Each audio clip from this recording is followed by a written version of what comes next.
Good evening, friends. This is Arpita here. So let's wait for a while till friends join.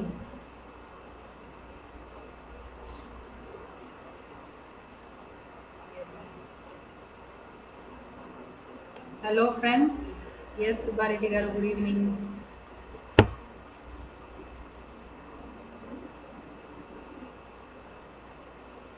Yes. Hope it is audible. నా sound voice క్లియర్గానే ఉంది అని అనుకుంటున్నాను. Hope the voice is clear.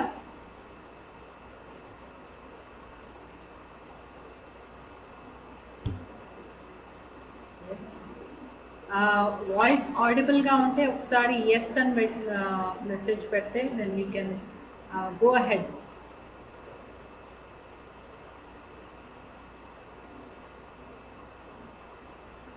Yes, if anyone ఎవరైనా yes, yes, so it is audible. Okay, so yes, Lavanya, hello.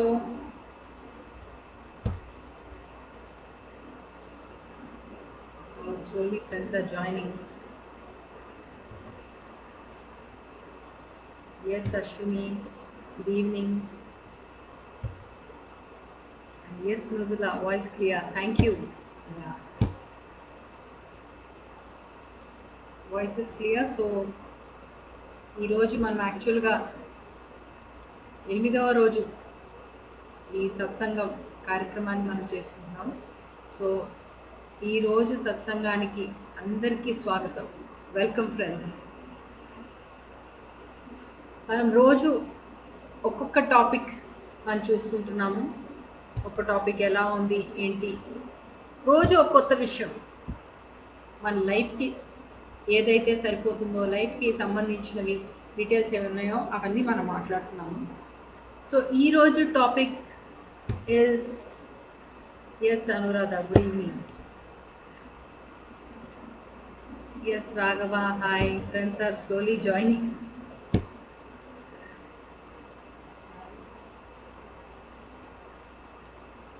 So ఈరోజు topic మనది it's about fate.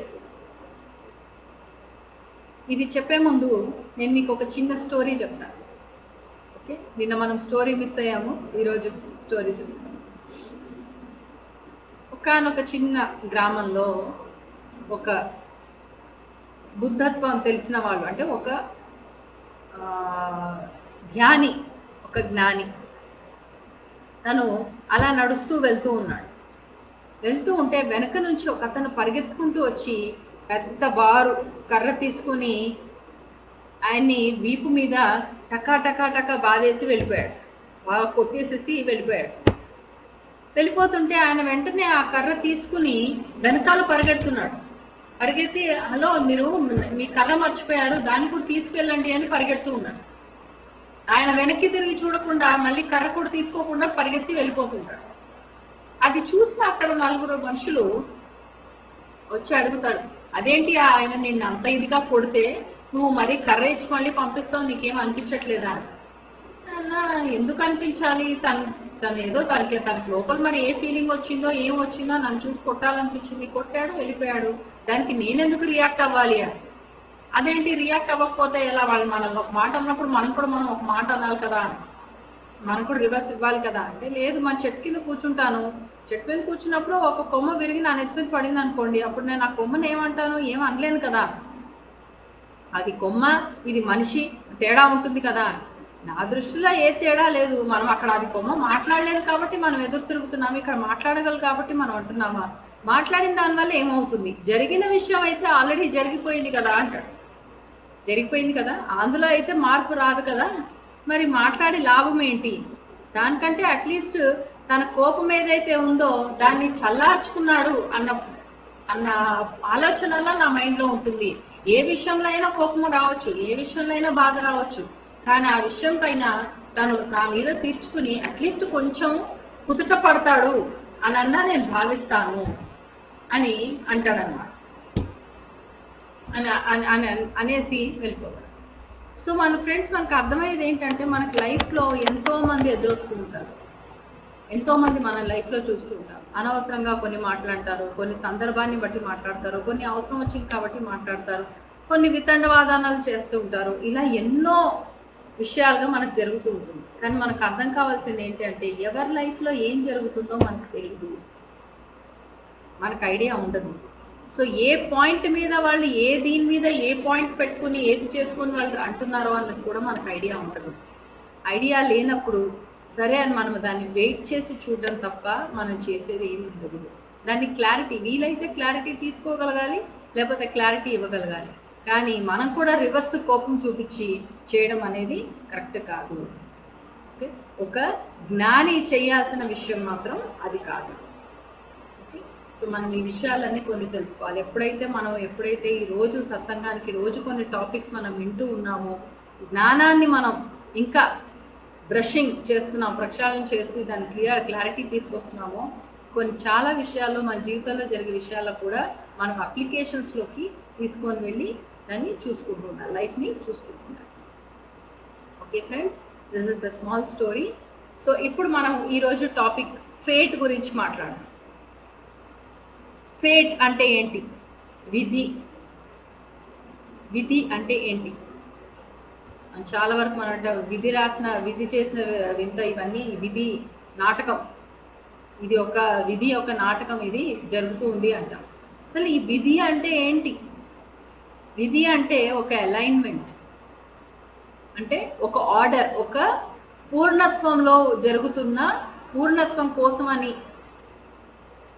పూర్ణత్వం నుంచి పూర్ణత్వం వరకు, అపూర్ణం నుంచి పూర్ణం వరకు, ఫ్రమ్ అండ్ టు అన్నమాట. నుంచి జరుగుతున్న ఒక వే, అంటే ప్రకృతి నియమం. ఇంకా సింపుల్గా చెప్పాలి అంటే ప్రకృతి నియమం, దాన్నే విధి అంటారు. ఓకే, మనం చాలా వరకు విధి అంటే దాన్ని మనం అదేదో చాలా బాధాకరమైంది, చాలా ఇబ్బందికరమైంది అన్న ఫీలింగ్లోకి వెళ్తుంటాం. అంతా నా తలరాతలే, ఇవన్నీ ఏదో జరిగాయి, ఎప్పుడేదో కర్మలు చేస్తుంటానో అంతా నా తలరాత ఇలా జరిగింది అని మనం అంటూ ఉంటాం. కానీ విధి అంటే ఫేట్ అన్నది, విధి అన్న పదం ఏదైతే ఉందో అది ప్రకృతి యొక్క నియమాలు, ప్రకృతి ధర్మం, ఇలాగే జరుగుతుంది. దాన్ని మనం ఉల్లంఘించడం కానీ, దానికి రివర్స్ చేయడం కానీ ఇలాంటివి ఏమీ చేయకూడదు. దాన్ని ఎలా జరుగుతుందో అలా జరగనిస్తేనే అవుట్కమ్ ఏంటి అన్నది మనకు అర్థమవుతుంది. అసలు ఎందుకు ఇలా జరిగింది, దీని వెనకాల ఉన్న అసలైన పాయింట్ ఏంటి అన్న విషయం మనకు అర్థమవుతుంది. ఓకే, ఇప్పుడు నెక్స్ట్ అసలు ఈ నియమాల్ని మనం ఎలా ఫాలో చేయాలి? జనరల్గా మనకి విధి ప్రకారంగా జరగాలంటే ఈ నియమాలన్నింటినీ మనం ఎలా ఫాలో చేయాలి? మనకి ఎలా తెలుస్తుంది విధి ధర్మం ఏంటి అన్నది? మనకు ఎలా తెలుస్తుంది? ఇది ఏం చేయమంటుంది, దాన్ని మనం ఫాలో చేస్తే మనకు ఆ విషయాలన్నీ కూడా మనకు తెలుస్తాయి. ఏ పాయింట్స్ మీద మనం ఫాలో చేస్తాం. సో ఫస్ట్ ఇస్, మనం ఏ పాత్రనైతే పోషిస్తున్నామో ఆ పాత్రని చాలా నిజాయితీగా పోషించాలి. ఆ పాత్రలో కోపం ఉండొచ్చు, ఆ పాత్రలో దుఃఖం ఉండొచ్చు, ఆ పాత్రలో ప్రేమ ఉండొచ్చు. ఆ పాత్ర ఎలా తయారైందో మనకు తెలీదు, ఆ పాత్ర యొక్క గతం మనకు తెలీదు, ఆ పాత్రలో మనం ఎంటర్ అయ్యాం మాత్రమే. ఓకే, ఇప్పుడు ఆ పాత్ర గురించి మొత్తం తెలుసుకోవాలంటే ఆ పాత్రలో మనం ఏకమైపోయి దాని హావభావాలన్నీ కూడా మనం ప్రదర్శించడం మొదలు పెడతాం. మన యాక్షన్స్ ద్వారా మనం ప్రదర్శించడం మొదలు పెడతాం. సో ఏ పాత్రలో అయితే ఉన్నామో ఆ పాత్రని చాలా నిజాయితీగా మనం పోషించాలి. ఇప్పుడు సినిమాలు ఉన్నాయి, సినిమాలో ఎన్టీ రామారావు శ్రీకృష్ణుడి పాత్రకి పేరు. ఆయన ఆ పాత్రని సరిగ్గా జీవించలేదనుకోండి, ఆ సినిమా హిట్ ఎలా అవుతుంది? అవ్వదు. ఓకే, ఎవరు ఏ పాత్రని పోషిస్తున్నారో ఆ పాత్రని వాళ్ళు చాలా నిజాయితీగా పోషిస్తేనే అప్పుడు ఆ సినిమా అనేది సూపర్ హిట్ అవుతుంది. దుర్యోధనుడు లాగే ఉండాలి, దుశ్శాసనుడు లాగే ఉండాలి. దాన్ని బట్టే ఈ పాండవులకి ఏం జరిగింది, మనం ఏం నేర్చుకోవాలి, మన జీవితాల్లో ఏం తెలుసుకోవాలి అన్న విషయాలు కూడా మనకు అర్థమవుతుంది. ఓకే, ప్రతిదీ కూడా ప్రకృతి ధర్మం, ప్రకృతి నియమంగానే జరుగుతూ ఉంటుంది. ఇప్పుడు మనం చాలా వరకు మనకి ఎన్నో పాయింట్స్ వస్తున్నాయి. సేవ్ ద ఎర్త్ ప్లానెట్, మన భూమాతను రక్షించాలి, అవి ఇవి అన్నీ వస్తున్నాయి. భూమాతను రక్షించాలా? క్వశ్చన్ టు అవర్ సెల్ఫ్స్, మనల్ని మనం ఒక్కసారి క్వశ్చన్ చేసుకుందామా? ఇంత పెద్ద బ్రహ్మాండాన్ని సృష్టించి, ఇంత పెద్ద ప్రకృతి మాత తనను ఇంత సృష్టించుకుని తన దాన్ని తను వెళ్తుంటే తను కాపాడుకోవడానికి మనం ఎక్కడో ఒక చిన్న ఊర్లో, చిన్న సందులో, చిన్న పాయింట్లో కూర్చుని మన భూమాతను రక్షించేస్తామా? మన మీద మనకి పొగరా, అహంకారమా? ఏం పాయింట్స్ అవి? ఓకే, చాలా వరకు ఈ పాయింట్స్ అన్ని విని మనం చాలా ఎంతో మోటివేట్ అయిపోతున్నాం. We have to save the earth planet. మనం భూమాతను రక్షించాలి. భూమాతను రక్షించడం మన పని కాదు. భూమాతకు తెలిసి ఎలా రక్షించుకోవాలో. లాస్ట్ 2 నెలల నుంచి కరోనా వైరస్ అన్న పేరు మీద అంత సైలెన్స్లో ఉన్నారు. ఏం జరుగుతుంది? భూమాత కొంచెం ప్రశాంతంగా ఉంది. ఎండాకాలంలో ప్రతి సంవత్సరం ఎలా అయితే ఎండలు ఉంటాయో అలాంటి ఎండలు అనిపించట్లేదు. చాలా రిలాక్స్గా ఉంటున్నారు. ఫ్యాన్తో సరిపడిపోతున్నారు చాలామంది. ఎన్నో పాయింట్స్లో ఇంట్లో ఎవరి పనులు వాళ్ళు చేసుకుంటున్నారు. నియమంగా చక్కగా ఎవరి పాత్రలు వారు పోషించుకుంటూ ఉన్నారు. తను కాపాడుకోవడం, తనకి ఎలా రెస్ట్ తీసుకోవాలో భూమాతకి, ప్రకృతికి చక్కగా తెలుసు. మనం కొత్తగా చేసేది ఏం లేదు. ఆ నియమాల్ని పాటించడం వరకే మన వంతు. మనం ఒకళ్ళ ఇంటికి వెళ్ళామనుకోండి, ఏం చేస్తాం? వాళ్ళ ఇంట్లో వాళ్ళు ఎలా అయితే రూల్స్లో ఉన్నారో మనం దానికి అనుకూలంగానే ఉంటాం. మనకు నచ్చిన రూల్స్ మనం పెట్టం. వాళ్ళని డిస్టర్బ్ చెయ్యం. వాళ్ళని డిస్టర్బ్ చేస్తే ఏమవుతుంది? దోశ అవతలు పడేస్తారు. ఇక్కడ కూడా అలాగే జరుగుతుంది.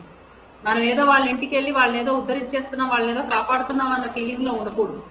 ఓకే, విధి నియమాల్ని ఉల్లంఘించి మనం విధి కంటే మనం గొప్ప అన్న ఫీలింగ్స్లో మనం ఉండకూడదు. Let us be very practical. కొంచెం భూమి మీద నడుద్దాం. ఆకాశంలో నడవడాలు ఎక్కువైపోయినాయి. కొంచెం భూమి మీద నడిస్తే మనకి పరిస్థితి ఏంటి అన్నది మనకు అర్థమవుతుంది. మనం ఎక్కడ ఉన్నాం అన్నది మనకు అర్థమవుతుంది.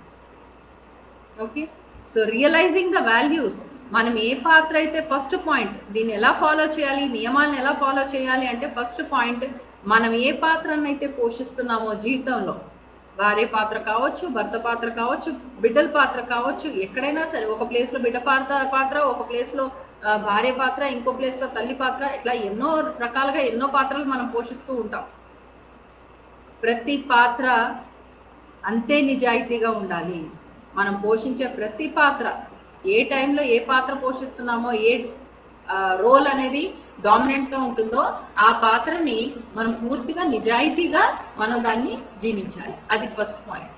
సెకండ్ పాయింట్, ఆ పాత్రలో ఉన్న నియమాలు, అంటే ఆ పాత్రలో ఉన్న వాల్యూస్ ఏవైతే ఉన్నాయో, ఓకే, ఆ వాల్యూస్ని మనం ఎరుకతో ఉండాలి, మనం తెలుసుకోగలగాలి.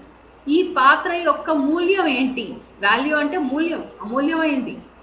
ఈ పాత్ర మూల్యం ఏంటి? ఈ పాత్రకు అసలు ప్రిన్సిపల్ ఏంటి? ఆ ప్రిన్సిపల్స్ని నేను చెక్ చేసుకున్నానా లేదా? అంటే ఇప్పుడు నేను ఫర్ ఎగ్జాంపుల్, ఇప్పుడు మనం బిడ్డ పాత్ర పోషిస్తున్నాం అనుకోండి. బిడ్డ పాత్ర పోషిస్తున్నప్పుడు ఆ బిడ్డకి మన ఫస్ట్ ఆ రియలైజేషన్ అనేది రావాలి. ఈ పాత్ర యొక్క ముఖ్యత ఏంటి? ఓకే, మూల్యం అనేది ఏంటి? బిడ్డ పాత్రలో ఉన్నప్పుడు అంటే నేను ఈ బిడ్డ అనే ఏదైతే ఉందో, పాత్ర ఏదైతే ఉందో ఆ పాత్రల గురించి అన్ని కోణాల నుంచి నేను తెలుసుకోవాలి. మంచి బిడ్డ, పాడైపోయిన బిడ్డ, అలసిపోయిన బిడ్డ, కౌంట్ లేని బిడ్డ, ఇలా ఎన్నో రకాలుగా పిల్లలు ఉంటారు. ఓకే, అవన్నీ కూడా మనం తెలుసుకోవాలి. ఓకే, ప్లస్ ఆ పాత్ర యొక్క ముఖ్యత అన్నప్పుడు, మనం ఆ పాత్రలో ఉన్నప్పుడు మన తల్లిదండ్రులు కూడా పిల్లలుగా ఉన్నప్పుడు వాళ్ళేం గోత్రు అయ్యారు అన్నది కూడా చూసుకోవాలి. We have a question here. మనకి ఇంతకుముందు heal the child and parent అన్న టాపిక్లో ఒకళ్ళు దేవి గారు క్వశ్చన్ వేశారు. సో దేవి గారు ఇక్కడ ఉన్నారు కాబట్టి మన నా క్వశ్చన్ నేను క్లియర్ చేస్తాను, పాయింట్ అలైన్ అయింది కాబట్టి. ఇప్పుడు ఇంట్లో పిల్లల్ని ఇద్దరిని సమానంగా చూసుకుంటూ, ఒక పిల్లలకి ఎప్పుడు ఫీలింగ్ ఉందనుకోండి, నేను సరిగ్గా చూసుకోవట్లేదు, అవతల వాళ్ళని సరిగ్గా చూసుకుంటున్నారు, ఇంపార్టెన్స్ ఇస్తున్నారు, నాకు ఇంపార్టెన్స్ ఇవ్వట్లేదు అన్న ఫీలింగ్ ఒక పిల్లల్లో ఒకళ్ళకి వచ్చింది అంటే ఫస్ట్ మనం చూసుకోవాల్సింది మన పాత్ర ఏంటి. మన పాత్ర తల్లిదండ్రుల పాత్రలో మనం ఉన్నప్పుడు మన చిన్నతనంలో మన తల్లిదండ్రులతో ఎలా ఉన్నాము, మనకి ఏమైనా అలాంటి ఫీలింగ్స్ ఉన్నాయా? అది ఓన్లీ ఒక్కరితో సాధ్యం కాదు, అందరూ చూసుకోవాలి. అంటే అమ్మ సైడ్ నుంచి ఆ పిల్లకి అమ్మతోని ప్రాబ్లమా, ఫాదర్తోని ప్రాబ్లమా? ఫాదర్తోని ప్రాబ్లం, ఫాదర్ అట్లా డిఫరెన్స్ చూపిస్తున్నాడు అనిపిస్తుందా? మదర్ అట్లా డిఫరెన్స్ చూపిస్తుంది అనిపిస్తుందా?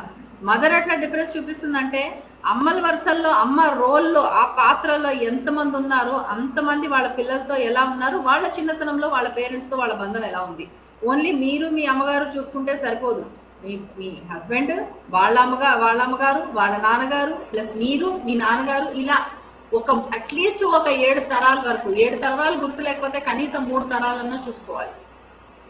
చూసుకుంటేనే ఆ పాత్ర యొక్క మూల్యం ఏంటి, అదొక ప్రాముఖ్యత ఏంటి అన్నది మనకు అర్థమవుతుంది, వాల్యూ ఏంటి అని అర్థమవుతుంది. చాలా వరకు మనం వాల్యూ తెలుసుకోం, పాత్ర పోషిస్తున్నాం కానీ ఆ పాత్రలో ఉన్న వాల్యూ మనకు అర్థం కాకుండా మనం ముందుకెళ్ళిపోతూ ఉంటాం. ఆ వాల్యూ అర్థం కానప్పుడు ఆ పాత్రకి ఎప్పుడు కూడా ఏదో ఒక ఇన్కంప్లీషన్ ఉంటూనే ఉంటుంది. ఆ ఇన్కంప్లీషన్ వల్ల ఆ పాత్ర ఎప్పుడు ఏ రూపంలో అయినా మీకు ఎదురొచ్చినా మిమ్మల్ని ఏదో ఒక ఇబ్బంది పెడుతూనే ఉంటుంది. ఏ రూపంలో అన్నా రావచ్చు, మీకు ఆ ఇబ్బంది మాత్రం ఎప్పటికీ ఉండిపోతుంది. అది గుర్తుపెట్టుకోవాలి. ఆ పాత్రని క్లియర్ చేయాలి. ఆ పాత్రని ఎప్పుడైతే క్లియర్ చేస్తామో అప్పుడు మనం యాజ్ ఇట్ ఈస్ గా మనకు ఆ పాత్రలో ఉన్న ప్రాముఖ్యత ఏంటి అన్నది కూడా మనకు తెలుస్తుంది. ఎంతో మంది మన జీవితంలో ఎన్నో పాత్రలు పోషించడానికి వస్తూ ఉంటారు. కొంతమంది వస్తారు, కొంతమంది వచ్చి వెళ్ళిపోతారు, కొంతమంది ఉంటూనే ఉంటారు, కొంతమంది అప్పుడప్పుడు కనబడుతూ ఉంటారు. కానీ ప్రతి పాత్రకి మనం ఆ ప్రాముఖ్యత ఇవ్వాలి. ప్రతి పాత్రకి ప్రాముఖ్యత ఇవ్వకపోతే ఆ పాత్ర ఎప్పుడు కూడా మనకెప్పుడు ఏదో ఒక రూపంలో మనకు ఎదురుకొచ్చి ఆ ఇన్కంప్లీషన్ ని ప్రొజెక్ట్ చేస్తూనే ఉంటుంది. ఏ రూపంలో అయినా రావచ్చు, ప్రతిసారి ఇలాగే రావాలని ఉండదు. సో అమ్మ అంటే ఓన్లీ మన కన్నతల్లి మాత్రమే కాదు, అమ్మ పాత్రల్లో మన వారసత్వంలో ఎంతమంది ఉన్నారో వాళ్ళందరూ కూడా వచ్చేస్తారు. తండ్రి అంటే ఓన్లీ మన కన్న తండ్రి మాత్రమే కాదు, ఆ పాత్రలో ఎంతమంది తండ్రులు ఉన్నారో, అంటే పెదనాన్న, చిన్నాన్న, తాత, ముత్తాత, వీళ్ళంతా ఎంతమంది ఉన్నారో వాళ్ళందరూ కూడా ఫార్మాట్ లోకి వస్తారు. కొంతమంది కొత్త వాళ్ళని చూస్తాం, వాళ్ళు చూసారే మా తండ్రి లాంటి వాళ్ళు అనుకుంటారు, అనుకుంటాం, లేదా మా తల్లి లాంటి వాళ్ళు అని అనుకుంటారు. వాళ్ళు కూడా ఈ పాత్రలోకి వచ్చేస్తారు. సో ఒక పాత్ర మనం పోషిస్తున్నామంటే ఆ పాత్ర వెనకాల ఎంతో మంది అలైన్ అయి ఉన్నారు ఆ ఫ్రీక్వెన్సీకి, అది గుర్తు పెట్టుకోవాలి. విధి నియమం అలా ఉంటుంది. విధి నియమంలో మనం ఒక పాత్రలో ఉన్నామంటే ఆ పాత్రని మనం ఎంత ప్రక్షాళన చేస్తున్నామో ఆ పాత్ర యొక్క ఫ్రీక్వెన్సీలో ఉన్న వాళ్ళు చాలా మంది హీల్ అవుతూ ఉంటారు. అందుకే మనం ఒక్కళ్ళం ఇంటికి ఒక్క మనిషి హీల్ అవుతే వెనకాలన్న 7 తరాలు, రాబోయే 7 తరాలు హీల్ అయిపోతాయి అంటారు. అందుకే మనల్ని మనం హీల్ చేసుకోవడం మనకు చాలా ఇంపార్టెంట్. మనల్ని మనం ఎలా హీల్ చేసుకోవాలంటే జ్ఞానం సంపాదించుకోవాలి, జ్ఞానాన్ని తెలుసుకుంటున్న జ్ఞానాన్ని ఆచరణలో పెట్టాలి. ఎన్నో టెక్నిక్స్ ఉన్నాయి ఇవాళ రేపు, ఎన్నో థెరపీస్ ఉన్నాయి, ఎన్నో టూల్స్ ఉన్నాయి, ఏదైనా మనం యూజ్ చేయొచ్చు. ఓకే, ఫస్ట్ ఆ పాత్రని నియమబద్ధంగా మనం చెయ్యాలి. అందుకే అంతమంది గురించి ఆలోచించలేము, అంత మైండ్ పెట్టాలి. ఇప్పుడు నా పాత్ర సరిగ్గా ఉందా లేదా చెక్ చేసుకోవాలంటే నేను ఇన్న ఆలోచించాలా, అవసరం లేదు. నేను జీవించే పాత్రని నేను ఎటువంటి అహంకారం లేకుండా, ఎటువంటి కండిషన్స్ లేకుండా నేను పాత్ర కంప్లీట్గా పోషిస్తున్నానా లేదా, అంతవరకే మీ బాధ్యత. నిజాయితీగా పోషిస్తున్నారా లేదా, అంతవరకే మీ బాధ్యత. దాన్ని అవతల వాళ్ళు రిసీవ్ చేసుకున్నారా, చేయలేదా, లేకపోతే అర్థమైందా, అర్థం కాలేదా, ఇవన్నీ చెకప్స్ మాకు అవసరం లేదు. మీరు పర్ఫెక్ట్ గా ఉన్నారు అని అంటే మాత్రం 100% ఆ ఎదురుగుండా వచ్చే అటాక్స్ కూడా ఆగిపోతాయి, ఆటోమేటిక్ గా ఆగిపోతాయి. అటాక్స్ ఏ రూపంలో కూడా మీకు ఇంకా రావట్లేదు అంటే 100% మీరు దాన్ని హీల్ చేసినట్టే. ఓకే, అదొకటి అర్థం కావాలి. నెక్స్ట్ పాయింట్ ఏంటి అంటే making a common ground. Making a common ground అంటే ఒక సమాన ప్రస్తావం, ఒక ఇష్యూ ఏదైనా జరుగుతున్నప్పుడు ప్రకృతి నియమం ప్రకారం మనం వెళ్ళాలి అంటే ఒక కామన్ గ్రౌండ్ అనేది ఉండాలి. అంటే అందరూ ఈ గ్రౌండ్ మీద ఈ స్పేస్ లో, ఈ పరిధిలో, ఈ ప్రకృతి నియమంగా ఈ పాత్రల్ని పోషిస్తూ ఉంటారు. అందుకే మనకి ఫ్యామిలీ అనేది వచ్చింది. ఫ్యామిలీలో భర్త పాత్ర ఒకళ్ళు, పేరెంట్స్ పాత్ర ఒకళ్ళు, భార్య పాత్ర ఒకళ్ళు, పిల్లల పాత్ర ఒకళ్ళు, ఇలా ఒక్కొక్కళ్ళు ఒక్కొక్క పాత్ర వాళ్ళ పాత్రను పోషిస్తూ ఉంటారు. ఓకే, అంటే ఆ స్పేస్ లో కామన్ గ్రౌండ్ అన్నమాట. ఆ పరిధిలోనే ఈ పాత్రలన్నీ వాళ్ళ పాత్రల్ని వ్యక్తపరుస్తూ ఉంటాయి. ఆ పాత్రలో ఎలాంటివన్నా రావచ్చు, పూర్వీకుల నుంచి ఆ పాత్ర నుంచి ఏవైనా రావచ్చు, అవన్నీ కూడా నియమం ప్రకారంగా పెరుగుతూ ఉంటారు. ఒక డిసిప్లిన్ ఇది. ప్రకృతి మనకు నేర్పించే ఒక డిసిప్లిన్, ఇలా ఉంటుంది ఇలా ఉంటుంది, ఇలా స్టెప్ బై స్టెప్ వెళ్తుంది. గతంలో వాళ్ళు ఇంతవరకే చదువు తెలుసుకున్నారు జీవితాన్ని, నెక్స్ట్ మీరు తెలుసుకోవాలంటే ఈ రోజు ఏం జరిగిందో, ఈ పేజీలో ఏముందో తెలుసుకోవాలంటే నేను కొంచెం వెనక్కి వెళ్ళాలి, వెనక్కి వెళ్ళి తెలుసుకోవాలి నేను. సో వెనక్కి వెళ్ళినప్పుడు ఆ వెనక బాగుందో బాగాలేదో నాకు తెలీదు. బాగలేదో అన్నప్పుడు రిజాల్వ్ కానివి ఏదైనా ఉన్నాయి, తెలుసుకోనివి ఇంకా ఏదైనా ఉన్నాయి, ఇంకేదైనా క్లియర్ చేయాల్సినవి ఉన్నాయి అంటే అవి మళ్ళీ మనం ముందుకు చెప్తాం, ముందుకు పెడతాం, 100% ముందుకు పెడతాం. ప్రెజెంటేషన్ లోకి వచ్చేస్తాయి, ఎక్స్ప్రెషన్ లోకి వచ్చేస్తాయి. అవన్నీ వచ్చినప్పుడు మనం ఆలోచించాలి, ఈ పాత్ర ఇలా ఎందుకు బిహేవ్ చేస్తుంది, ఈ పాత్ర వెనకాల ఏముంది, ఇంకా క్లియర్ కానివి ఏమున్నాయి అన్న విషయం మనం ఆలోచించాలి. అది కామన్ గ్రౌండ్ లో ఉన్నప్పుడే మనం ఆలోచించగలం. కామన్ గ్రౌండ్ లో ఒకే పరిధిలో లేకపోతే మనం ఆలోచించలేం. ఓకే, రిఫ్లెక్షన్స్ అనేది ఉంటుంది. ఇప్పుడు నెక్స్ట్, ఎన్ని విధాలుగా మనం ఈ ప్రకృతి నియమాల్ని, ఒక నేచర్ పద్ధతి, డిసిప్లిన్ ఏదైతే ఉందో ఈ నియమాన్ని మనం ఎలా తెలుసుకోగలుగుతాం. ఓకే, ఎలా ఫాలో చేయాలి, పాత్రల్ని నిజాయితీగా పోషించి ఫాలో చేయాలి. ఓకే, ఏ పాత్ర జీవిస్తున్నామో ఆ పాత్రని నిజాయితీగా మనం దాన్ని వ్యక్తపరిచేలా చేసుకోవాలి, ఎక్స్ప్రెషన్ లో పెట్టాలి. నెక్స్ట్, దీన్ని ఎన్ని రకాలుగా మనం దాన్ని రియలైజ్ అవ్వచ్చు ఈ నియమాల్ని. First self actualization. Self actualization అంటే మనల్ని మనం కరెక్ట్ గా తెలుసుకోవడం. సెల్ఫ్ రియలైజేషన్ అనే పాయింట్ మనకు తెలిసి ఇప్పటిదాకా, అంటే మన గురించి మనం తెలుసుకున్నాం పూర్తిగా, కానీ అందులో ఎంత నిజాయితీ ఉంది, నన్ను నేను నిజంగానే తెలుసుకున్నానా. ఓకే, ఇప్పుడు ఒక ఫ్యామిలీ ఉందనుకోండి, ఫర్ ఎగ్జాంపుల్ భార్యాభర్తలు ఇద్దరు గొడవ పడ్డారు. ఓకే, భార్యాభర్తలు ఇద్దరు గొడవ పడ్డారు, దాంతో భార్య ఇల్లు వదిలి వెళ్ళిపోవడమో ఏదో జరిగింది. భర్త ఆలోచనలో పడ్డాడు, ఇన్నేళ్లలో నేను భార్యని నేను సరిగ్గా చూసుకోనే లేదా, ఎందుకు అలా వదిలి వెళ్ళిపోయింది అని. ఓకే, రియలైజ్ అవ్వడం కాదు, నేను నా భార్యతో ఉన్నానా లేదా అన్నది పాయింట్, నా పాత్ర నేను పోషించానా లేదా అన్నది పాయింట్ కాదు, అది రియలైజేషన్. నేను పోషించాను, ఇన్నేళ్లు నేను నా భార్యని చక్కగా చూసుకున్నాను, లేదా భార్య అనుకుంటుంది నా భర్తను నేను చక్కగా చూసుకున్నాను, అన్ని చూసుకున్నాను, ఇప్పుడు నన్ను వేరుగా పెట్టారు, నన్ను వేరు చేశారు అన్న ఫీలింగ్ ఏమన్నా రావచ్చు. అది భార్యాభర్తలు అన్నది కామన్ గా ఒక ఎగ్జాంపుల్ చెప్తున్నాను, ఎవరికైనా ఇద్దరు మనుషులకు జరగచ్చు. జరిగినప్పుడు ఫస్ట్ ఆలోచించాల్సింది ఏంటంటే, నేను నిజాయితీగా నా పాత్రను నేను పోషించానా లేదా ఏదైనా ఎక్స్పెక్టేషన్స్ తో పోషించానా. నా పాత్రలు నేను పోషించే టైంలో నాకేమైనా ఎక్స్పెక్టేషన్స్ ఉన్నాయా. చాలా వరకు ఏం జరుగుతుందంటే, భార్యాభర్తల్లో గొడవలు వచ్చినప్పుడు ఫస్ట్ పాయింట్, వాళ్ళిద్దరిలో ఒక స్పేస్ లేకపోవడం వల్ల, వాళ్ళ పాత్రల్ని కంప్లీట్ గా జీవించడానికి ఒక అనుకూలమైన చక్కటి స్పేస్ లేకపోవడం వల్ల గొడవ జరుగుతుంది.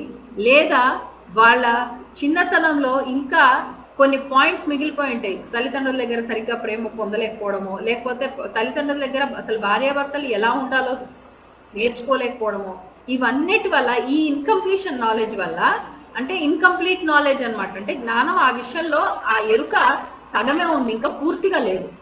సో ఇలాంటి పాయింట్స్ వచ్చినప్పుడు మనం ఏం చేస్తామంటే, మన పార్ట్నర్స్ రాగానే వాళ్ళ చేత ఎక్స్పెరిమెంట్ చేయాలని చూస్తాం. మనకు తెలియకుండానే జరుగుతుంది, మనకు ఎరుకతో చేస్తామని అనట్లేదు, చాలా విషయాలు ఎరుక లేకుండా చేస్తాం. అంటే అక్కడ రియలైజేషన్ ఉన్నా యాక్చువలైజేషన్ లేదు.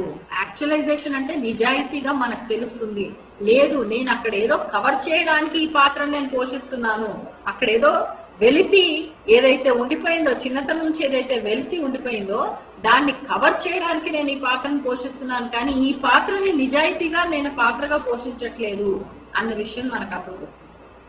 ఇన్ని విధాలుగా సెల్ఫ్ యాక్చువలైజేషన్ వల్ల కూడా మనకి ఆ విషయం అనేది అర్థమవుతుంది. నెక్స్ట్, మన మాటలో నిజం ఉండాలి. మాటలో నిజాయితీ కూడా ఉండాలి, నిజం కూడా ఉండాలి. నిజం చెప్పడం చాలా ఈజీ, నిజం చెప్పేయచ్చు, ఎట్లా అయినా సరే నిజం చెప్పేయచ్చు, నిజం చెప్పేస్తే అయిపోతుంది కదా అని చాలా వరకు కొంతమంది అబ్బాయి నిజం చెప్పేస్తే అయిపోతుంది కదా, గోల వదిలిపోతుంది అనుకుంటారు. కానీ ఆ నిజాన్ని కూడా నిజాయితీగా చెప్తే సొల్యూషన్ అనేది వస్తుంది. మనం నిజం చెప్పడం ఇంపార్టెంటా, సొల్యూషన్ రావడం ఇంపార్టెంటా? ఏ పరిస్థితికైనా సొల్యూషన్ రావడం ఇంపార్టెంట్. అందుకే నిజం కూడా చెప్పడం అనేది జరుగుతుంది కొన్ని విషయాల్లో. కానీ ఆ నిజాన్ని మనం నిజాయితీగా చెప్తే ఆ ప్రాబ్లం, ఆ సొల్యూషన్ కూడా అంతే నిజాయితీగా వస్తుంది. ఆ ప్రాబ్లం మళ్ళీ ఓపెన్ అవ్వకుండా ఉంటుంది.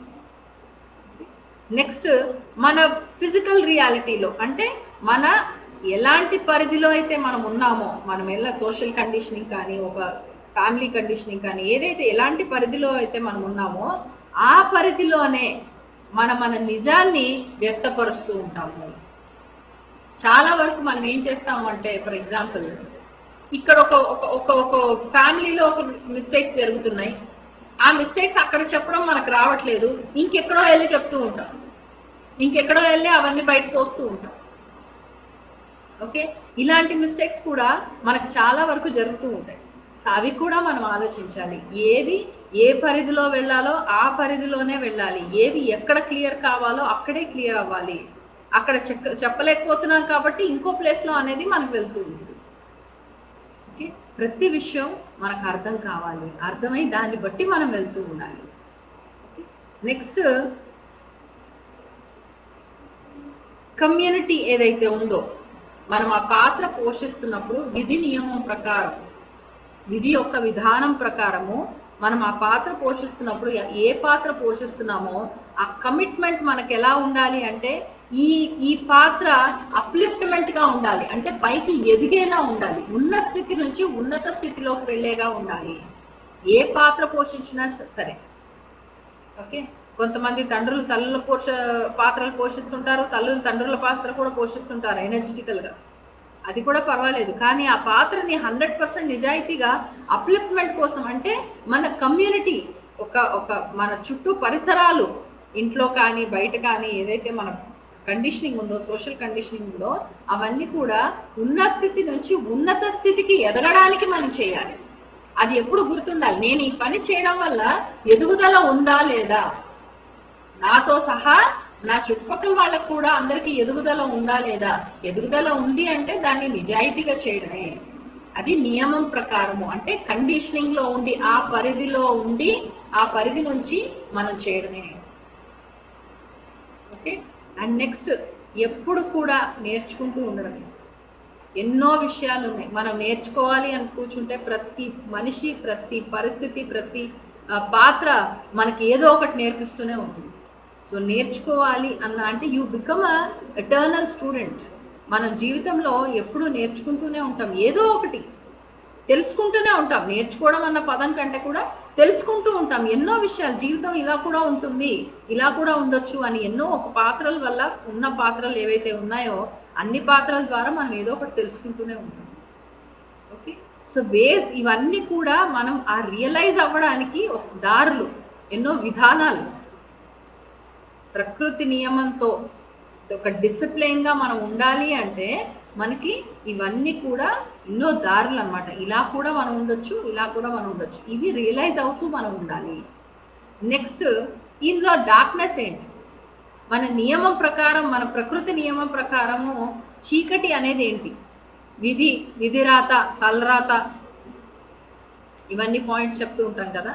అవి ఏంటి? అవి జరిగినప్పుడు ఏమవుతుంది? ఎంతో డిస్టర్బ్గా ఉంటుంది. జనరలీ జరుగుతుంది.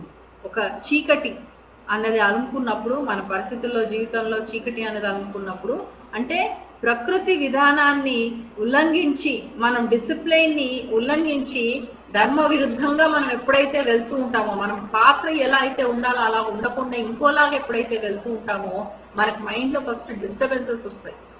మన లోపల ఉన్న చీకటి ఏదైతే ఉందో, అంటే చీకటికి సంబంధించిన మన చీకటి రాజ్యం, మన లోపల చీకటి రాజ్యం కూడా ఒకటి ఉంటుంది. ఆ చీకటి రాజ్యంకి సంబంధించిన విషయాలన్నీ కూడా యాక్టివేట్ అవుతుంది. భావాల్లో అస్థిరత్వం ఉంటుంది. Okay, there are so many things. భావాల్లో అస్థిరత, విపరీతంగా లాజికల్ మైండ్ని యూజ్ చేస్తూ ఉంటారు. ఇలా జరిగిందేమో, అలా జరిగిందేమో, ఇలా అయిందేమో, ఇలా అయిందేమో, అలా జరుగుంటుంది అందుకే ఇది ఇలా జరిగింది, ఇలా జరిగింది కదా ఇప్పుడు నెక్స్ట్ అలా జరుగుతుంది. విపరీతంగా మైండ్ వాడుతూ ఉంటారు. ఇవన్నీ ఏంటంటే మన లోపల ఉన్న ఆ చీకటి రాజ్యం నిద్ర లేచినప్పుడు మనకు ఆ విధి నియమం బద్ధంగా, అంటే విరుద్ధంగా ఎప్పుడైతే వెళ్తామో మన లోపల ఉన్న చీకటి రాజ్యం కూడా మనకి బయటికి వస్తుంది. అంటే అందుకే మనము అందరినీ కూడా నిందించడము, బ్లేమ్ చేయడము, ఇలాంటివన్నీ చేస్తూ ఉంటాం. ఎందుకు చేస్తామంటే మన లోపల ప్రకృతి బద్ధంగా వెళ్తున్నాం, విరుద్ధంగా వెళ్తున్నాం. ప్రకృతి అనుసరించి మనం వెళ్ళట్లేదు, ప్రకృతికి విరుద్ధంగా వెళ్తున్నాం. కాబట్టే మనకి విషయాలన్నీ కూడా జరుగుతుంది. చాలా వరకు ఏంటోనండి, నా కర్మ ఎప్పుడు ఎన్ని చేస్తున్నా, ఎన్ని ప్రాక్టీసులు చేస్తున్నా, ఎన్ని చదువులు చదువుకున్నా, ఎన్ని సెషన్లు చేసుకున్నా నాకు మైండ్లో డిస్టర్బెన్స్ ఉంటుంది. మైండ్లో డిస్టర్బెన్స్ ఉంది అంటే డెఫినెట్గా మన లోపల ఉన్న చీకటి, మనం ఏదో మన ధర్మాన్ని ఉల్లంఘించి ఆ నియమాల్ని రివర్స్గా వెళ్తున్నాము. అందుకే ఇంత డిస్టర్బెన్స్ అనేది వచ్చింది. ఓకే, అది మనం సెట్ చేసుకోవాలి. నెక్స్ట్, ఎలా దీన్ని ఓవర్కమ్ చేస్తాం అంటే ప్రకృతిబద్ధంగా ఇలా మనం విరుద్ధంగా వెళ్తున్నప్పుడు, ఇన్ని డిస్టర్బెన్సెస్ ఇవన్నీ జరిగినప్పుడు దీన్ని మనం ఎలా సెట్ చేస్తాం? ఫస్ట్ ఆఫ్ ఆల్, మనం ఏ పరిస్థితి ఎలా ఉంటే దాన్ని అలాగే స్వీకరించాలి. మన మైండ్లో ఎప్పుడు కంప్లైంట్స్ ఉంటాయి. వీళ్ళు నన్ను సరిగ్గా చూసుకోవట్లేదు, వీళ్ళు డామినేట్ చేస్తున్నారు, వాళ్ళు డామినేట్ చేస్తున్నారు. ధ్యాస అంతా ఎవరు మనల్ని డామినేట్ చేస్తున్నారా, ఎవరు మనల్ని బ్లేమ్ చేస్తున్నారా, ఎవరు మనల్ని కింద తొక్కేస్తున్నారా, వీటి మీదే ఉంటుంది తప్ప ఇంకా సరే వాళ్ళు చేస్తే నేనెందుకు అలౌ చేస్తున్నాను, నేనెందుకు ఒప్పుకుంటున్నాను, నా గురించి నేనేం చేసుకుంటున్నాను, వాళ్ళందరూ చేస్తున్నారు ఓకే, అది తర్వాత సంగతి, మళ్ళీ ఆలోచిద్దాం. కానీ నా గురించి నేనేం చేస్తున్నాను అన్న పాయింట్ ఉండట్లేదు. మన ధ్యాస అంతా అవతల వాళ్ళ మీద ఉంది. సో మన మైండ్ అటే వెళ్తుంది, కంట్రోల్ అవ్వట్లేదు, నా కంట్రోల్లో ఉండట్లేదు అన్న ఫీలింగ్ ఉంటే ఫస్ట్ ఏది ఎలా ఉందో అలాగే ఒప్పుకోవాలి. స్వీకరణ అనేది రావాలి. ఎటువంటి నిబంధన లేని స్వీకరించడం, ఏ నిబంధన లేకుండా, ఏ కండిషనింగ్ లేకుండా ఉన్న విషయాన్ని ఉన్నది ఉన్నట్టుగానే స్వీకరించాలి. That's the first point. ప్రతి దాంట్లో కామ్నెస్ అనేది రావాలి. కోపం వచ్చినప్పుడు కామ్నెస్ డిస్టర్బ్ అవుతుంది, కామ్నెస్ ఉండదు. అయినా ఆ కోపాన్ని గమనించాలి. విట్నెసింగ్, ఏం జరిగినా, లోపల ఏం జరిగినా దాన్ని సాక్షిగా గమనించడమే. దాన్ని సాక్షిగా ఎప్పుడైతే గమనిస్తూ ఉంటామో అన్ని కూడా ఆటోమేటిక్గా ఏది ఎలా జరగాలో అది అలా జరుగుతూ ఉంటాయి. దట్ ఈస్ వేర్ ఇట్లాంటి పరిస్థితులు. అందుకే ప్రకృతి మనకి నియమంగా ఉండడానికి ప్రకృతి ఎప్పుడు కూడా నియమంగా వెతకండి. ధర్మం శరణం గచ్చామి అన్నప్పుడు ప్రకృతి నియమం ఎలా అయితే ఉందో, విధి ఒక నియమాలు ఎలా అయితే ఉన్నాయో దాన్ని అనుసరించే మనం ఉండాలి. దానికి విరుద్ధంగా మనం వెళ్ళడానికి కరెక్ట్ కాదు. ఓకే, ఇవన్నీ కూడా మనం ఆలోచిస్తూ ఉండాలి. ఓకే, సో ఈ పాయింట్స్ అన్నీ ఉన్నప్పుడు మనకు చాలా వరకు ఎన్ని డిస్టర్బెన్స్ ఉన్నా అవన్నీ కూడా మనకి ఇవన్నీ నేర్పించడానికే, ఇవన్నీ ఈ నియమం ప్రకారం వెళ్ళాలి అన్న పాయింట్ నేర్పించడానికే వెళ్తుంది. ఏదన్నా ప్రొసీజర్, ఈ స్టెప్ తర్వాత ఈ స్టెప్ జరుగుతుంది, ఈ స్టెప్ తర్వాత ఈ స్టెప్ జరుగుతుంది, ఆ స్టెప్స్ ప్రకారమే మనం వెళ్తూ ఉండాలి. ఎప్పుడైతే ఆ స్టెప్స్ ప్రకారం వెళ్తూ ఉంటామో అప్పుడు ఏ ప్రాబ్లం రాదు. నియమం ప్రకారం వెళ్ళాము అంటే మనకి ఏ ప్రాబ్లం రాదు. నియమాన్ని ఉల్లంఘించి మనం వెళ్తేనే మనకు ప్రాబ్లమ్స్ అనేవి కూడా స్టార్ట్ అవుతుంది. ఓకే, మనం ఆ విషయాలు తెలుసుకోవాలి. రియలైజేషన్ వచ్చే వరకు ప్రకృతికి ఎంత ప్రేమ, ఎంత పేషెన్స్, ఎంత ఓపిక అనేది ఉంది అంటే మనం ఎన్నిసార్లు మిస్టేక్స్ చేసినా అది మనకు ఆపర్చునిటీ వస్తూనే ఉంటుంది. మళ్ళీ నేర్చుకోవడానికి పరిస్థితిని క్రియేట్ చేస్తూనే ఉంటుంది. ఓకే, మనం నేర్చుకునేది లాస్ట్ మినిట్లో ఉంటాం. చాలా విషయాల్లో కొన్ని విషయాలు చాలా లాస్ట్ మినిట్లో ఉంటాం ఇంకా నేర్చుకోవడానికి. ఆ లాస్ట్ మినిట్లో ఉన్న టైంలో మనకు కొంచెం టైం కావాలి అన్నప్పుడు ప్రకృతి మనకు ఆ టైం కూడా ఇస్తుంది. చాలా వరకు జరుగుతూ ఉంటుంది. నాకు ఇంకొంచెం టైం కావాలి అంటే ఆ టైం క్రియేట్ అవుతుంది, 100% క్రియేట్ అవుతుంది. మనం నేర్చుకుంటూ ముందుకెళ్ళాలి. మనం మళ్ళీ విధానాన్ని బట్టి ఒక్కొక్క స్టెప్ని బట్టి వెళ్ళాలి. ఓకే, ఇప్పుడు చాలా వరకు డౌట్స్ రావచ్చు. మేము నేర్చుకుంటే సరిపోతే మా ఫ్యామిలీ వాళ్ళు నేర్చుకోకపోతే ఎలా? మీ పని మీరు చేయండి. మీ ధ్యాస మీ పాత్ర మీద, మీ క్లెన్జింగ్ మీద, మీ హీలింగ్ మీద ఉండాలి. కానీ వేరే వాళ్ళు చేస్తున్నారా లేదా అని ఉండకూడదు. It is expectation. మనం ఎప్పుడు కూడా ఏదో ఒకటి కావాలని కోరుతూనే ఉన్నాం, ఎక్స్పెక్టేషన్లోనే ఉన్నాం. ఎక్స్పెక్టేషన్ లేకుండా మనం ఉండడం లేదు. ఎక్స్పెక్టేషన్ అనేది ఉండకూడదు. ఏది ఎలా ఉందో దాన్ని అలాగే స్వీకరించాలి. ఈ పరిస్థితి ఇలా ఉందంటే ఇలాగే ఉంది, దాన్ని ఏం చేయలేము. ఇప్పుడు ఏం చేయాలి? పరిస్థితి ఇలా ఉంది, ఈ పరిస్థితిలో మార్పు రాదు, నేను బెటర్గా నేనేం చేయగలను, దాని ప్రకారంగా మనం వెళ్తుంటాం. ప్రకృతి నియమం అంటే అంతే. ప్రకృతి నియమం అంటే అయిపోయింది, ఇప్పుడు నేను ఈ పాత్ర పోషించాలా, ఇప్పుడు నేను భార్య పాత్రలో నేను సుఖంగా లేకపోయినా నేను పోషించాలా, నాకు అన్యాయం జరుగుతున్నా నేను పోషించాలా, అది ప్రకృతి నియమం కాదు. ప్రకృతి నియమం అంటేనే మనకు చాలా పీస్ఫుల్గా వెళ్ళిపోతుంది, అక్కడ ఏ ప్రాబ్లం రానే రాదు, మీకు అన్ని అందుబాటులో ఉంటాయి. ప్రకృతిని ఉల్లంఘించినప్పుడే ప్రాబ్లం స్టార్ట్ అవుతుంది. ఎక్కడో ఏదో నియమం తప్పింది మన వల్ల, లేకపోతే మన చుట్టుపక్కల వాళ్ళ వల్ల, ఏదో మన సంస్కారాల వల్ల, పూర్వీకుల నుంచే సంస్కారాల వల్ల, దేదో వల్ల ఎక్కడో నియమం తప్పింది. అందుకే డిస్టర్బెన్సెస్ అన్నీ వస్తూ ఉంటాయి. ఆ డిస్టర్బెన్సెస్ ఏవి రాకుండా క్లియర్గా వెళ్ళాలి, ఒక ప్రకృతి నియమం అనుసారంగా మనం వెళ్ళాలి అంటే మనం ప్రతి విషయాన్ని ఆలోచించాలి. ఏది ఎలా ఉంది, ప్రకృతి ఎలా ఉంది, ఎలా నా ధర్మాన్ని నేను కాపాడుకుంటూ ఉండాలి, ధర్మబద్ధంగా నేను ఎలా ఉండాలి. లేట్ అవ్వచ్చు, కొంచెం ఆలస్యంగా అర్థం కావచ్చు, పర్వాలేదు, మన టైం తీసుకోవచ్చు. జీవితం అంతా ఉంది, ఈ జీవితం కాకపోతే వచ్చి ఇంకో జన్మ ఉంటుంది, ఆ జన్మలో కూడా తీసుకోవచ్చు. కంటిన్యూషనే, ప్రతి జన్మ కంటిన్యూషన్ అవుతుంటుంది. అంతేగాని మళ్ళీ గతంలోకి వెళ్ళి వచ్చామని ఏమి ఉండదు, అన్నీ కంటిన్యూషన్ ఉంటుంది. ఓకే, కానీ మళ్ళీ నెక్స్ట్ జన్మ తీసుకొని, మళ్ళీ గుర్తు చేసుకొని, మళ్ళీ అవన్నీ చేసుకొని మళ్ళీ ముందుకెళ్ళాలి. సగం జీవితం మళ్ళీ టైం వేస్ట్ అవుతుంది. దానికంటే ఈ జీవితంలోనే, ఉన్న ఒక జీవితంలోనే ఇదే ఆఖరి జీవితం అనుకొని ఇందులోనే మనం ప్రతి ఒక్క విషయాన్ని నేర్చుకోవాలి, తెలుసుకోవాలి. ప్రతి ఒక్క విషయాన్ని తెలుసుకొని నా పాత్రను నేను కరెక్ట్గా పోషిస్తున్నానా లేదా, నా పాత్రలో నేను నిజాయితీగా ఉన్నానా లేదా. తప్పులు అందరూ చేస్తారు, మానవ నైజం. ఇంకా చెప్పాలంటే హక్కు మీద మరి చేస్తాం తప్పులు. చిన్నపిల్లల తత్వం ఉంటుంది కదా, చేస్తాం. చేసిన తర్వాత కూడా వెంటనే తెలుసుకుని దాన్ని మళ్ళీ నియమానుసారంగా మళ్ళీ దాన్ని కవర్ చేయాలి. తిప్పి అక్కడ నుంచే తిప్పి అలా కంటిన్యూ అవుతూ ఎక్కడో నలిఫై అయిపోతాయి అన్ని, ఇంకా ఏం మిగలవు, కంప్లీట్ గా నలిఫై అవుతాయి. అటు తిరిగి ఇటు తిరిగి అన్ని విధాలుగా తిరిగి ఎన్నో వైపుల నుంచి, కోణాల నుంచి ఒక విషయం మనకు చూపించి దాన్ని నలిఫై చేస్తుంది. మనం దాన్ని అర్థం చేసుకోవాలి.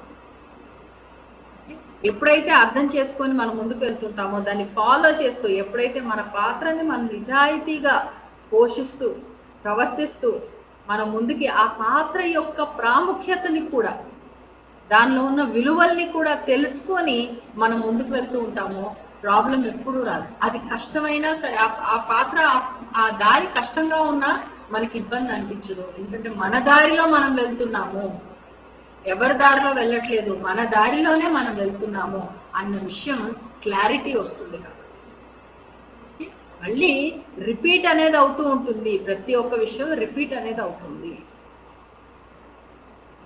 మళ్ళీ ఆ రిపిటేషన్లో మనకి ఎన్నో విషయాలు మనకు తెలుస్తూ ఉంటాయి, డిస్టర్బెన్సెస్ రాకుండా ఉంటాయి. మైండ్ చాలా కామ్గా ఉంచుకోవాలి.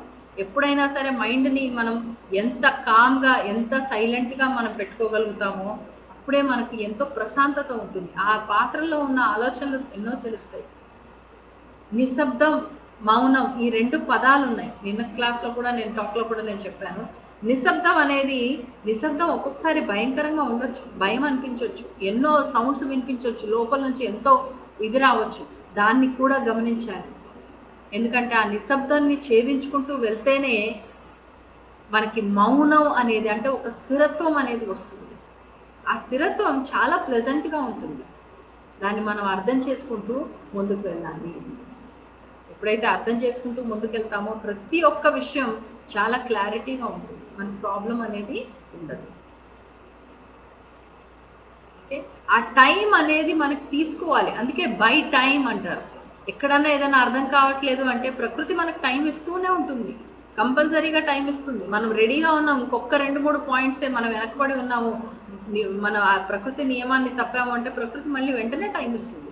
మనం చూసుకుంటూ ఉండాలి, అరే లాస్ట్ టైం జరిగింది సిచ్యువేషన్, ఈసారి మళ్ళీ జరుగుతుంది, నేను ఇమీడియట్గా చేంజ్ చేసుకోవాలి. ఓకే, ఆ పద్ధతి ప్రకారం వెంటనే నెమ్మదిగా ఎన్నో విషయాలు తెలుసుకుంటూ ఉంటాం, కొత్త విషయాలు తెలుసుకొని దాన్ని బట్టి మనం వెళ్తూ ఉంటాం. ఓకే, సో ఈ ఫేట్ అన్నది, విధి అన్నది ఏదైతే ఉందో అది మనకు పనిష్మెంట్ కాదు. విధి రాత, తలరాత ఇవన్నీ పనిష్మెంట్ కాదు, ఇవన్నీ ఒక నియమ అనుసారంగా మన జీవితాన్ని గడపడానికి వచ్చిన ఒక ప్రకృతి ధర్మం. ఆ ధర్మాన్ని మనం వదిలిపెట్టకుండా వెళ్తూ ఉండాలి. ప్రకృతి ధర్మం ఎప్పుడు మనం వదిలిపెట్టకూడదు. ప్రకృతి ధర్మం అంటే మన తత్వం, ప్రకృతి మనలో కూడా ఉంది, ప్రతి మనిషిలో ప్రకృతి తత్వం ఉంటుంది. ఆ తత్వాన్ని బట్టి అనుసారంగా మనం వెళ్ళాలి. అదే మన ధర్మము. ప్రకృతి ధర్మం అంటే ఇప్పుడు ప్రకృతి ధర్మం ఎక్కడ ఉంది, ఎక్కడ తెలుసుకోవాలి అని కన్ఫ్యూజన్లోకి వెళ్ళకండి. ప్రకృతి ధర్మం అంటేనే మన లోపల తత్వం ఏదైతే ఉందో మన తత్వాన్ని మనం తెలుసుకోవాలి.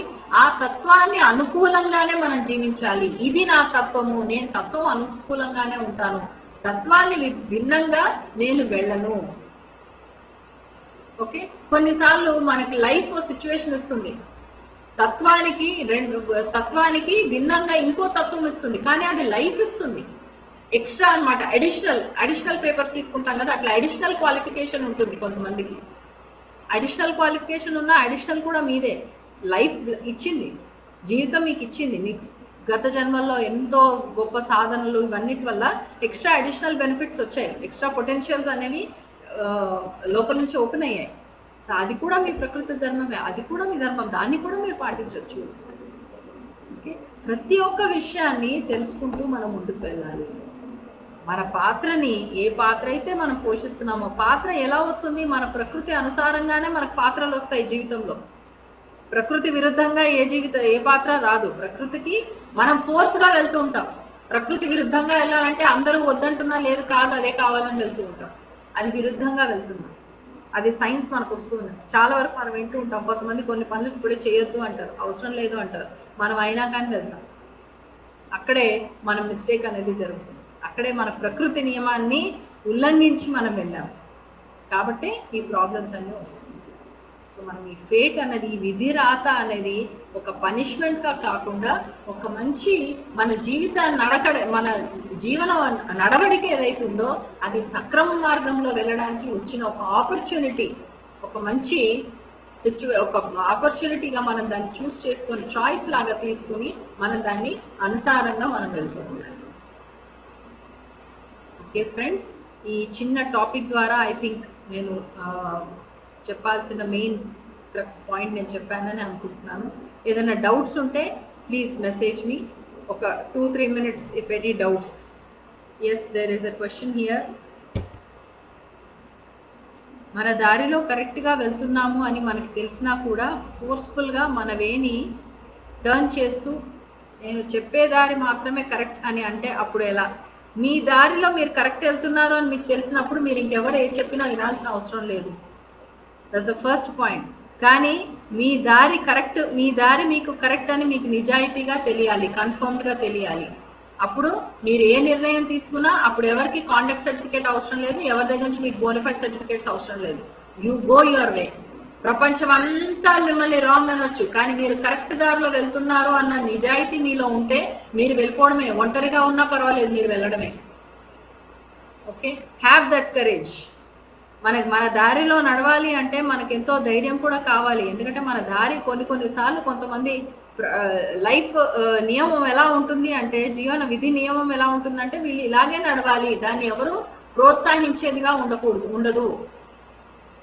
ఓకే, ఇలా టైం పడుతూ ఉంటుంది. సో ఇఫ్ యూ నో మీకు మీ దారి కరెక్ట్గా వెళ్తున్నామని నిజాయితీగా మీకు తెలిస్తే ఇంకా దేని గురించి ఎటు ఆలోచించాల్సిన అవసరం లేదు. మిమ్మల్ని మీరు ఎవరు ఫోర్స్ చేయలేరు, అది అయ్యే పని కాదు. It's all waste thing, useless. మనం ఎక్కడో ఇమోషనల్గా పడిపోతుంటేనే మనల్ని వాళ్ళు ఫోర్స్ చేశారు అన్న బ్లేమ్ మనం వాళ్ళకి ఇవ్వగలుగుతాం, కానీ మనల్ని ఎవరు ఫోర్స్ చేయలేదు, అది అయ్యే పనే కాదు. ఓకే, ఏదైనా కానీ కండిషన్డ్ బేసిస్ మీద వెళ్తుంది అంటే ఆ పాత్ర కరెక్ట్ కాదు. అన్కండిషనల్గా వెళ్తేనే అది సరైన పాత్ర, దానిలో నిజాయితీ అనేది ఉంటుంది. ఓకే, హోప్ ద ఆన్సర్ వచ్చిందని అనుకుంటున్నాను. ఇంకేదైనా డౌట్స్ ఉంటే ప్లీజ్ అడగొచ్చు.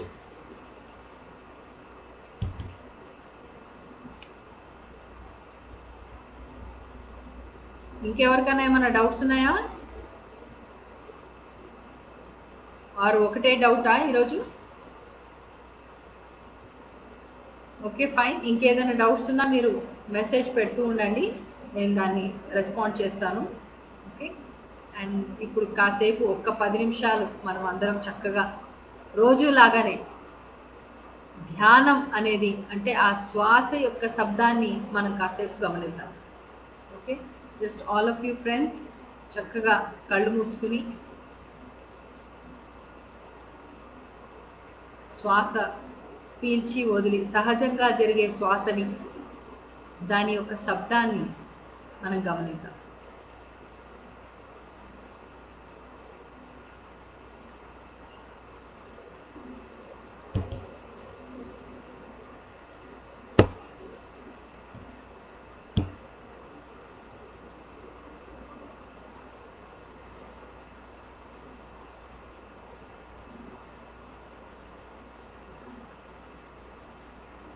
పీల్చే శ్వాస, వదిలే శ్వాస, ఆ శ్వాస లోపలికి బయటికి సహజంగా జరుగుతున్న శ్వాసక్రియ, ఆ శబ్దాన్ని, ఆ శ్వాస యొక్క అద్భుతమైన శబ్దాన్ని మాత్రమే మనం గమనిద్దాం.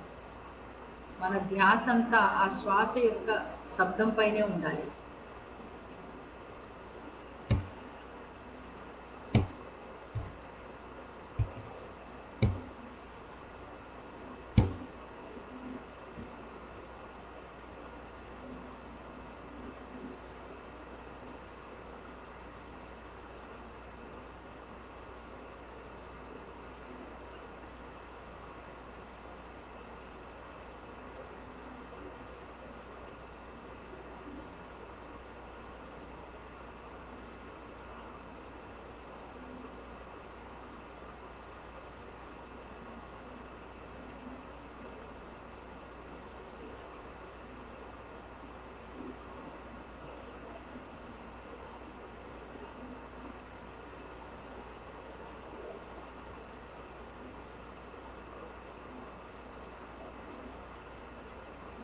ఇంకొక 8 నిమిషాలు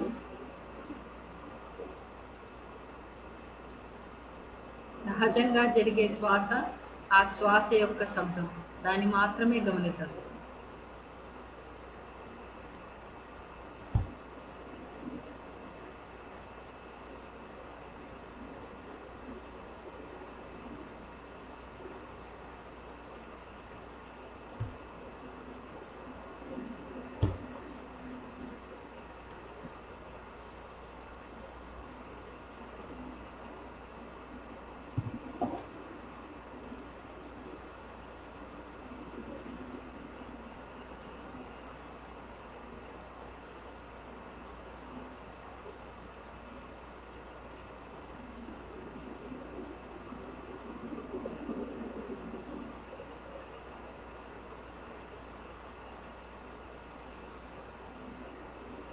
ఇంకొక 6 నిమిషాలు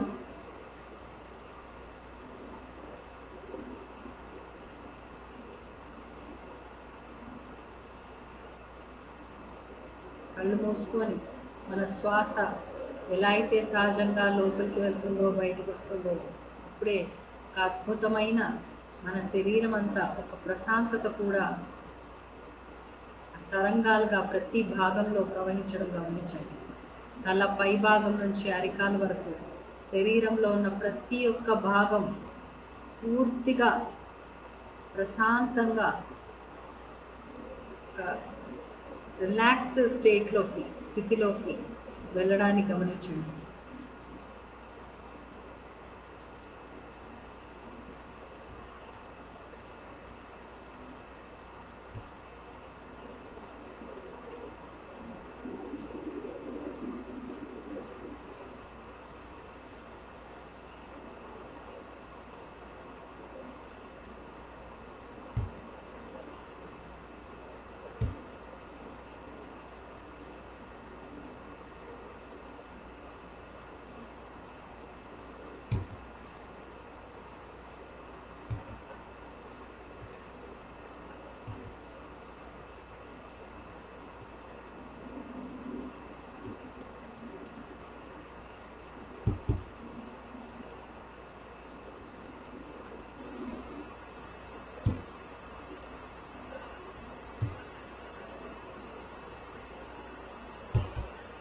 ఇంకొక 5 నిమిషాలు